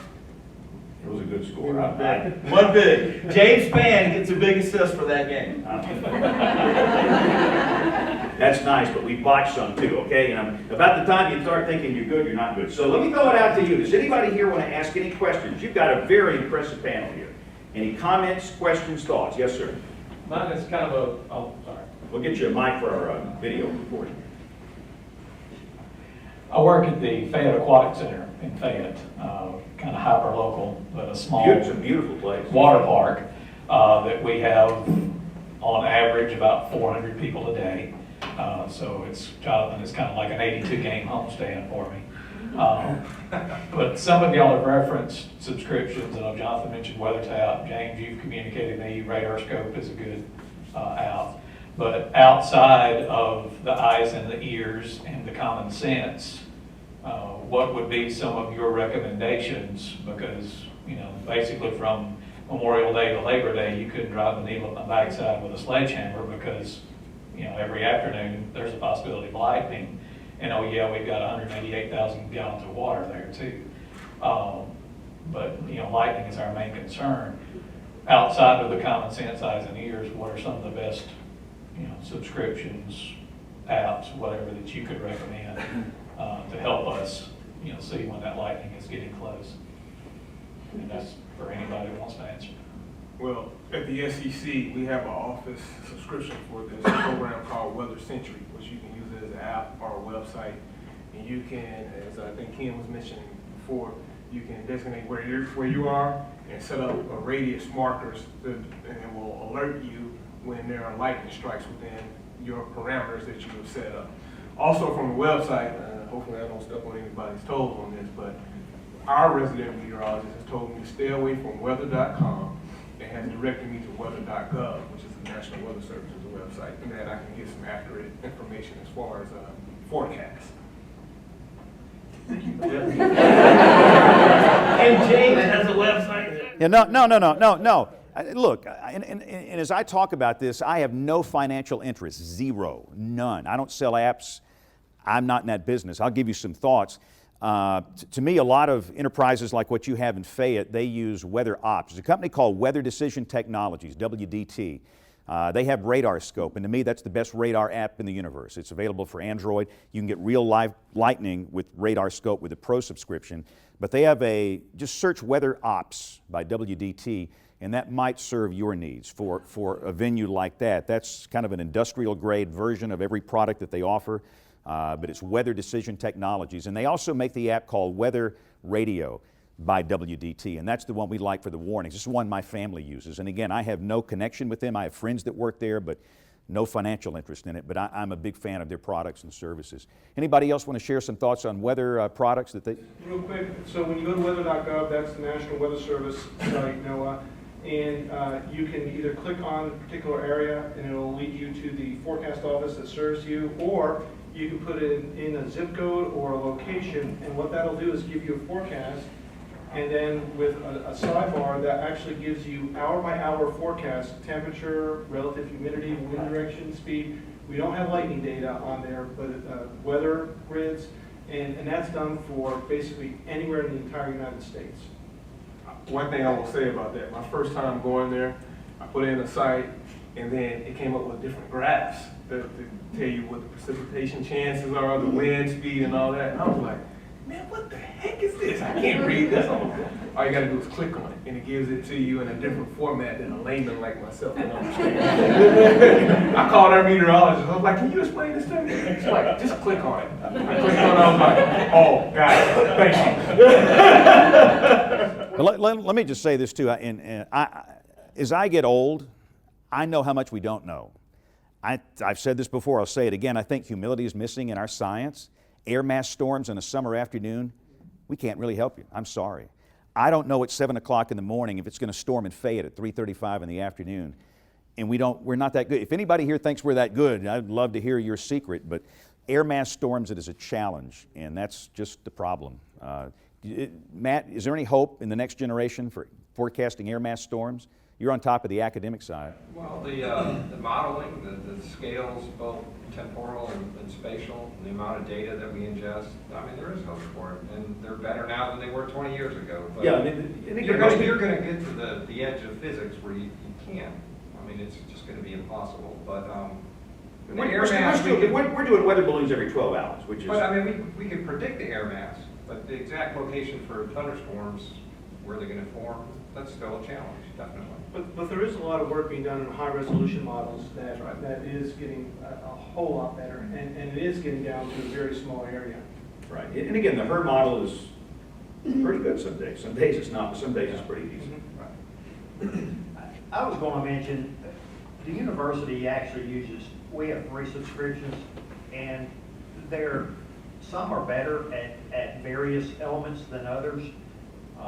If you're dealing with outdoor and your primary concern is lightning, we actually have a weather station on campus that is part of the RT Streamer or WeatherBug network. Now, it requires a yearly subscription in order to be able to pull it up and manipulate it and give you accurate lightning data and that kind of thing. But we also use Barron's and GR33 are the 3 that we particularly use. Thank you. And the National Weather Service, relative to forecasting, is our official site. Yes, sir. Mr. Harlan. I think the average fan has no idea how far we have come in weather awareness and concern with athletic events. It's light years. I was in the press box at Legion Field in the mid-'70s. I believe it was the Tennessee game when we had a tornado warning. And a tornado passed not too far from the stadium. And there was a major argument in the press box as to whether to inform the fans or not. Then I understand, because there was not that awareness or concern then. The big concern was, well, we may make everybody panic and everybody leave the stadium at the same time. Of course, a lot of legal liability years since has raised eyebrows on it. But Byron, Gene, maybe Jim, want to comment about that? I think that's not that many years from the mid-'70s to now, to how far we have come with utilization of technology and awareness of what weather can do. Well, I will say on the flip side, we're starting to get more and more calls. I think people are actually seeing our accuracy. I mean, we get calls every now and then that says, so my daughter's wedding is on September 4th at 2 p.m. You send them down to AccuWeather.com, right? So, as I was saying, no. So, I think the accuracy has improved to the point where people really are looking at our data a lot more closely and taking it seriously than they have in the past. Yes. Gene, you brought up an example with golf that's slightly different than everything else we've been talking about, because you have longer lead time and you have thus more uncertainty associated with that. How many of those spectators were upset when the thunderstorm fizzled before it got there? And the uncertainty touches on some of the other things about people not heeding warnings or not wanting to comply with some of the messages from the Weather Enterprise. It's a good question. Oddly enough, not as many got upset as you would imagine. We had just a very few number of patrons that called and wanted their money back because we made them leave and nothing ever happened. But even with all that said, even with the fact that there's so much more awareness, the central point I would go back to, as much progress as we've made, there's still not enough adherence to what's being said. And it's getting better all the time, but it needs to improve exponentially to get where we need to go. Because, I don't know why some people just don't think it's going to happen to them, and they just sit right where they are. But that's the thing that concerns me the most, that you can do nothing about except just keep pushing the message. Let me just say this. I think there's a subset of people we can't help. There's some people that will not take responsibility for anything. And unless a government official drags them out of that golf match and puts them in an underground government bunker, they're going to claim they got no warning. I can't help them, and that frees me up to help the ones that want help. And most people do. But Gene's right. There's just a subset of people that will not do anything. One of the things relative UA does is once the game is stopped, there is no entertainment whatsoever on the jumbotrons. All of that goes away because we don't want anybody to have any incentive to stay in the seats. At that point, if the game has been suspended, people need to seek their appropriate shelter. And so one of the things that we have instituted here with the athletic department, and guess what? When you go to a jumbotron that has a radar image, that's dollars. And athletics is a big dollar event, and time on that jumbotron is money.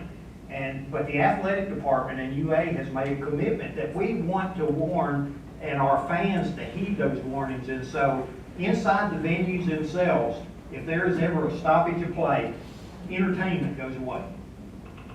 And even Eli Gold's going to win. Go figure. Yes. James, Doug Hildebrand here, National Weather Service headquarters. I'm also a taxpayer and a father of four. And I first want to thank you all. I think you are here at the university a role model for other universities, for other sports camps around the country. And someone's got to really be at the high water mark of preparedness. My question or comment is, I've heard accuracy, and Gene, I think you talked about, posting a photo to drive that action. And we want people to take action. I think that's the ultimate goal here, to take the right action. The one word I haven't heard is consistency. I'll point to the Chicago Bears football game a couple years back in November. There was a severe weather outbreak, and the Jumbotron had the right message that they're trying to communicate. And there's an iconic picture of the TV announcers on the field with their umbrellas giving their analysis of the game. And as, I think we can't always look at the individual spectators as individuals, but as a crowd sort of mentality. And if they see players on the field still, or they see the announcers on the field, that somehow it's okay And if, you know, the person next to them isn't going to the concourse, they're not going to make that decision, even though individually maybe they would have made that decision. I guess the question that I'll pose out to you is, you know, have you really thought about sort of the weakest links in the sort of value chain from the forecaster to the decision maker to the communicator, and how? One thing I can share with you, just as a guy who travels a lot, I have noticed a consistent difference between the degree of coverage in collegiate venues versus professional sports venues. And in towns or cities of this size versus New York City, Chicago, LA.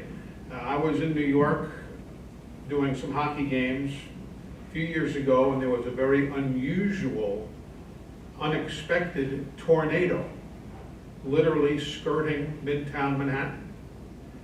And Channel 2, I was watching the CBS affiliate at the time, WCBS, they broke into their coverage of Judge Judy or whatever it was for maybe a minute and 10 seconds. They gave a quick, here's what's happening, the tornado's out there, we'll have more tonight at 6. And that was it. You know, here, he'd be stripped down to his suspenders. And, you know, sleeves rolled up, glasses down to here. And we would not see normal programming again until 6 o'clock the next morning. And I was saying that to bring about what you're saying there, the guys at Soldier Field going about their business. I have noticed a definitive difference between collegiate venues and college towns versus the NFL and major cities and major markets. Don't know why or what have you, but that's definitely a fact. And it could be money, but it's a definite fact. I think one of the biggest challenges you have is that there's one set of parameters for spectators and another for the competitors.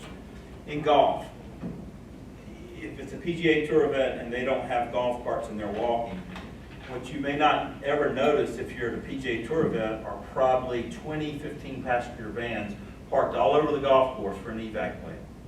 So the ability to get that player, the officials with that group, in a van to safety is much quicker than it is for a fan to walk to the main entrance and get to their car. Well, those in charge of competition, they want to get as much play in as possible. So you've got this fundamental disparity between play is going on, I see the warning, but if it's okay for these guys to be out here playing, why can't I keep watching? I don't know how you solve it.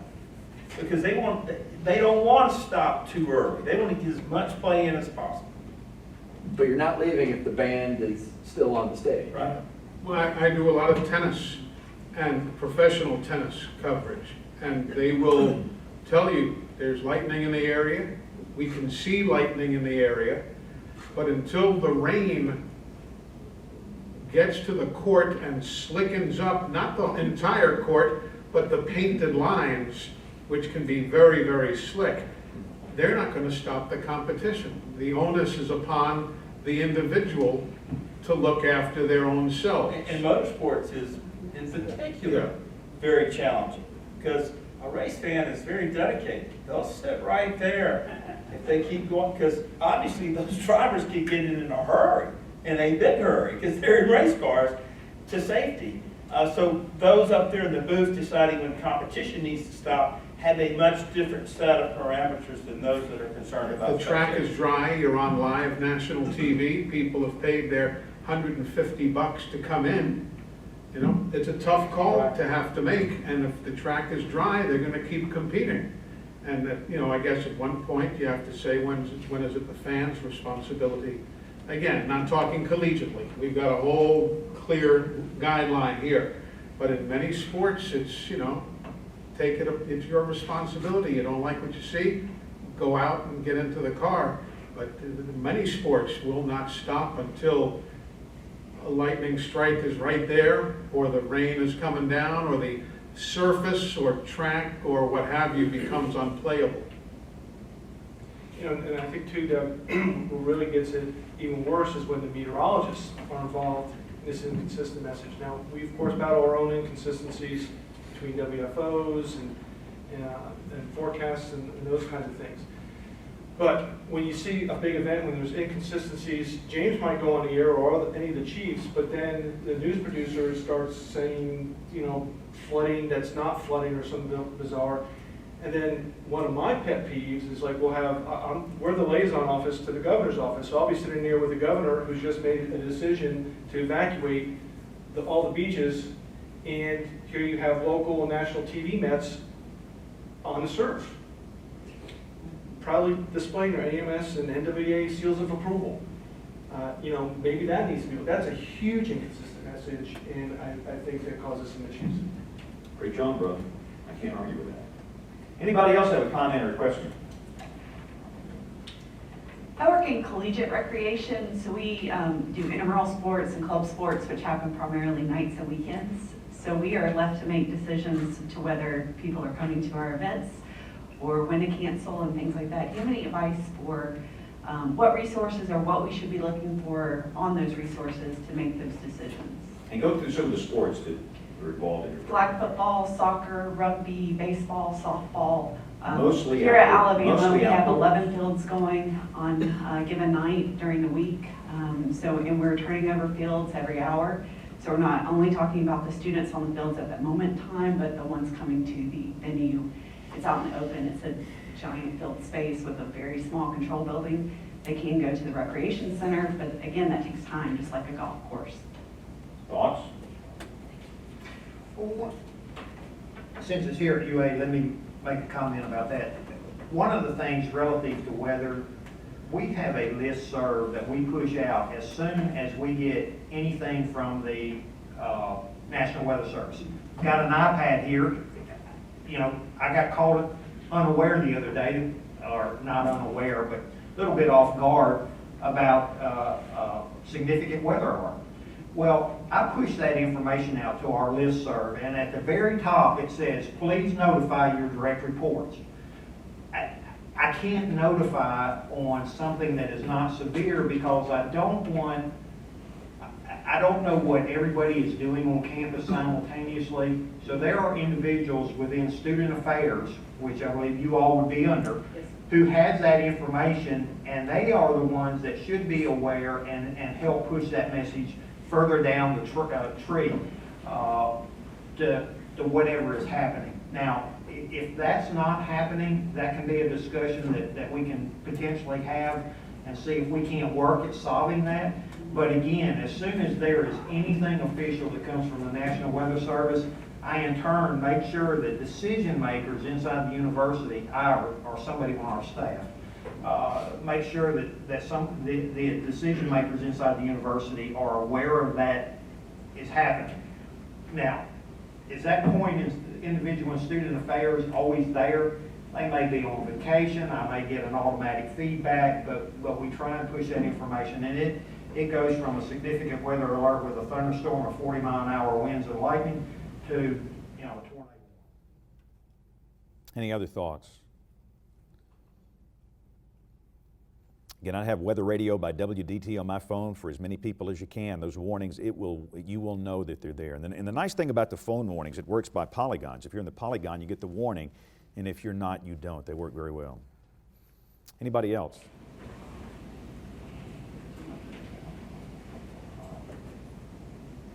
I don't know, whoever wants to answer this would be good, but in an outdoor sporting event, in a stadium, baseball, football, say there is lightning present, do you instruct the fans to a specific place to go? I just think about fans thinking that they are safe if they're under something, but they're still outdoors. That doesn't really mean they're safe from lightning, does it?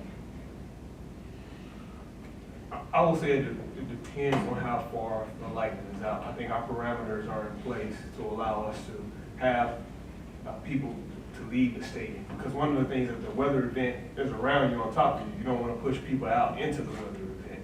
So when we have that 8-mile radius, it gives us an opportunity to get people to an evacuation location. So your event management and crowd management staff is crucial. I think here in Alabama, you have Bruno event team, but you also have event operations group. Those are the people that wear the white shirts and on the back it says event operations group. Those people are well versed and well trained on evacuation plan. People in this section, they need to go here. So following not only what you hear on the PA, but the people that are there working, following their instructions and directions that they give. Well, what do you say in the area line?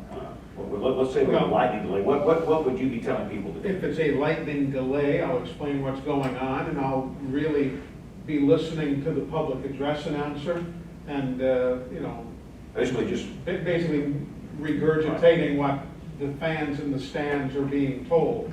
If it is a tornado warning, something significant, I do have those templates, such and such a building is open, such and such, and I will say, those of you listening at home, please excuse me, but for the next few minutes, I'm going to be talking directly to the folks here in the stadium, because this is for them to get out of the ballpark, and I'll read such and such a building is open, this one is open, go here, go there, and so on. But if it's merely lightning, they'll say get out of the stands, go underneath the grandstands, whatever and that's what has happened in Tuscaloosa. Vacate the seating area, go underneath, go into the concourse area, and I will basically just to repeat that. And I'll ask the hard question. We have a tornado warning. We have a tornado down at Foster's, a large violent tornado moving northeast toward the city of Tuscaloosa. The warning includes the University of Alabama campus. What do you do? I mean, I'm talking Eli Gold. Sit right there. You can't do that. I will sit right there until my boss says we all need to evacuate, or if somebody from the staff at the university says, let's all clear the press box. Because clearing you got to do a press box. I mean, that's the worst place to be. That thing. I will not be the first one to go. I will be told to vacate by an official, because I think I have a job to do, and that's to help other people get out of there. But you do have a network control that you go through. You look at the scores. Yeah, we can turn it back to the studio. And so it's not going to be dead air. You'll have no, we can't. Obviously, we can't do that. But no, there'll be somebody on the air. But until I am physically kicked out of the press box, I don't mean physically, but until somebody says, shut it down and leave now, that's when I will say, we've been told to vacate. Here's such and such in the studio. We'll be back a bit later on. And then when I get to some place of safety, I'll go back on the air via my cell phone.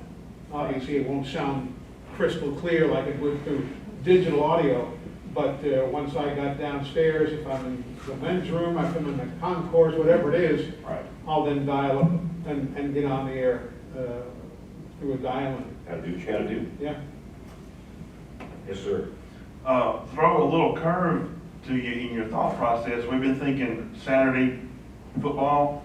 How about Friday night, Alabama High School Athletic Association? Maybe Jim or anyone who has a parent that would have kids at an event on a Friday night. I know this past year was particularly wet for us in Tuscaloosa because we had Opelika come to Hillcrest and they played until like 2 in the morning because of lightning delays. As a county school employee, we're in contact with EMA, and I know the superintendent stays in constant contact, but does the athletic association as a whole have a particular plan similar to the collegiate plans and other venue plans, or is it kind of left to each individual school system? I think it's the latter, at least from what I've observed. Right, because, and you're looking at a guy whose daughter was a cheerleader, and I remember pulling her off the field. I was really popular, and the game was still ongoing. But she actually appreciated it, so it was a rare moment. The good news is, though, I think it's exactly right. What will happen is we'll have these graphic casts on a public display on our website for specific times, because we know football, a lot of events. So we'll start Friday night and go all the way through Sunday with a lot of specific times. And then we're working with emergency management, and we're typically, and then we'll get a lot of calls beginning around when y'all are starting to get nervous, 3, 4, 5 o'clock, hey, the game's about to start, what about this location allocation? But we're always typically working through emergency management. Yes, sir. I can speak loud, Dr. Myers. From a social We have a science- recorder going, so we have to get Okay. you on the. From a social science perspective, James, you may be the one to answer this, but also Mr. Parker. What kind of effect do you think impact warnings are having? And is that something you would use at an event or secondary confirmation? Are those having a positive effect? What type of warning? Could be lightning.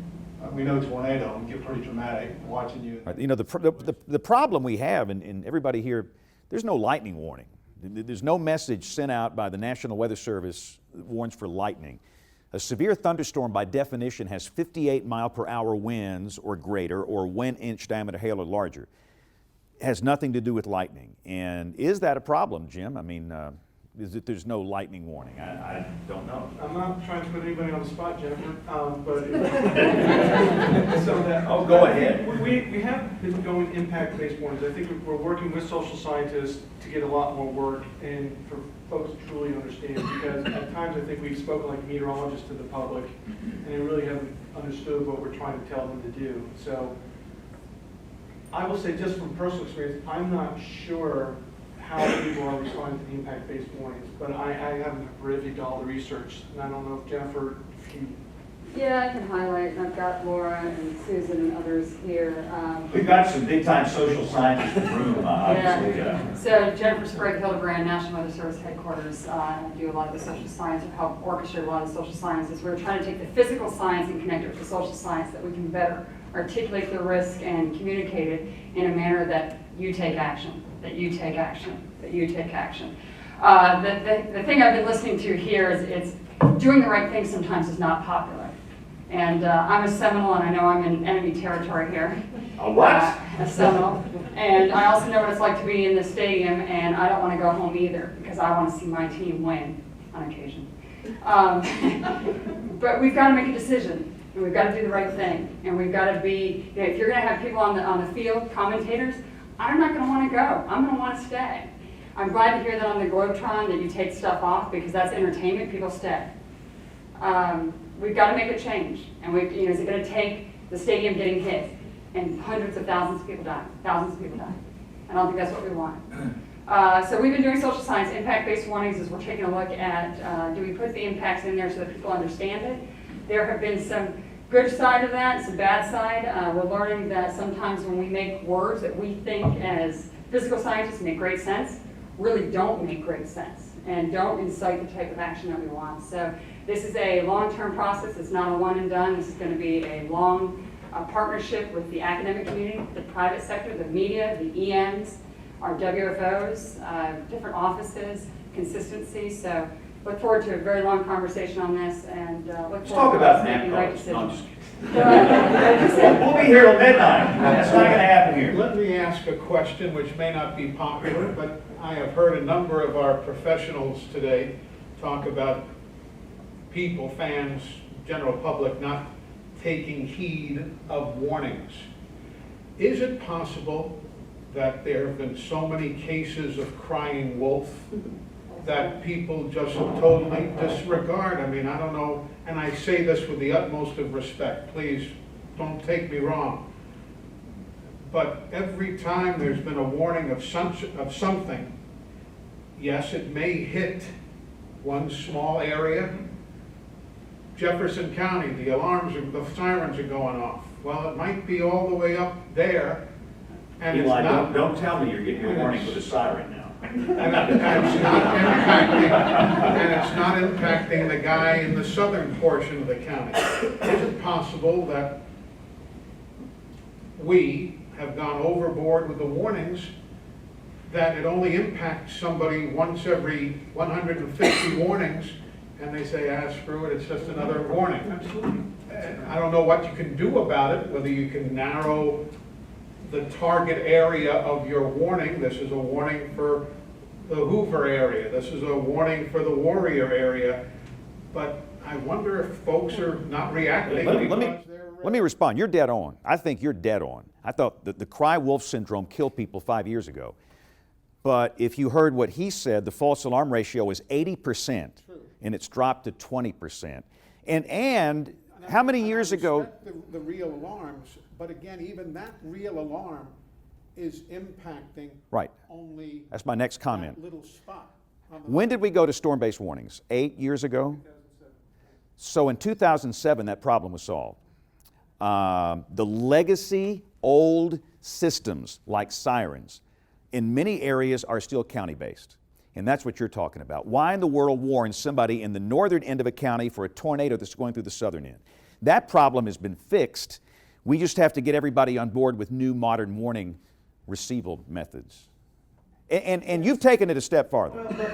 But on the same token, and this is, I guess, it's a budgetary and a technology issue, but weather radio, which is huge in Alabama, and it is a County-based. It's county-based, so all the weather radios. So we ourselves are having an inconsistent message. We're saying, heed the polygon, but yet your weather radio is going off for an entire county. That's an inconsistency. I'm bold. All you guys from headquarters, when are we going to get weather radio on a storm-based system? It's not that hard. It's really not. How many more years?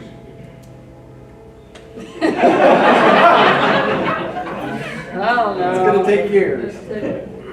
Okay. Well, I'd like to add some comments, maybe try to bail you guys out the back row. I'll never be invited to headquarters. I will never be invited up I'm there. going out to dinner with them tonight. You had asked about the validation, the verification, that, you know, if an individual, a non-meteorologist, gets a warning on their phone, they call a friend, they call their mother, hey, what's happening at your house? There's some very interesting dynamics that happen.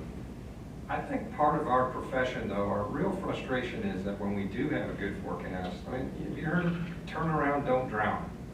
People consistently drive into floodwaters and get killed. I mean, that really, at that point, it's not even a watch or warning. It's looking. And it's incredible. They gotta get home. Maybe their child's at daycare. I'm not discounting that, but there's very interesting dynamics. People on baseball fields get struck by lightning to finish the 9th inning. Guys get killed, or gals on the 18th hole. I mean, there's decisions that are made, and it has to do with risk. Individuals and how they handle risk, how they make a decision on what they're going to do. And some people are more risky. And I think you mentioned, James, there's some people you can't control. They're going to do the exact opposite of what they're told. And they contribute to the statistics, which I think frustrates us. We're always going to have that to some extent. Now, when you get to the point where you're talking about hundreds of people killed by tornadoes, that's a different issue. But you know, these sorts of things are happening too. As our forecasts have improved, we see these crazy, I mean, people drive into tornadoes. It happens. Well, besides that, you know, not just somebody chasing, but the individuals just don't look at the sky. I mean, it's incredible. So there's a lot of people in the world, and some crazy stuff happens. That's not an excuse, but it's kind of the hand we're dealt with, and we try to do the best we can. And again, part of the problem, we're okay with physical science, we're not good with social science, and that's why these people are helping us. They've been a great help over the last 5 years. All right, we're almost out of time here. Anybody else? No, I was just going to mention something, being a mom of 4. When thunder roars, go indoors. We have 4 little kids, 9 and under, and they know when thunder roars, go indoors. And they may be the dorks. I may be the dork pulling my kids off the field. But sometimes that indoctrination early really gets them to understand. I remember Smokey Bear, stop, drop, and roll. Now maybe it's changed in some of the ways it looks, but we remember that, don't we? So I'm looking at that indoctrination now with my kids, so hopefully others will too. I'm glad you said that, and I think it's incumbent. It doesn't matter what area of meteorology or enterprise that we're in, it is all of our responsibility to educate. Yep. And that is, you know, let's put it in schools. So let's develop a curriculum and have it taught at kindergarten. Well, that's important. That absolutely needs to be done.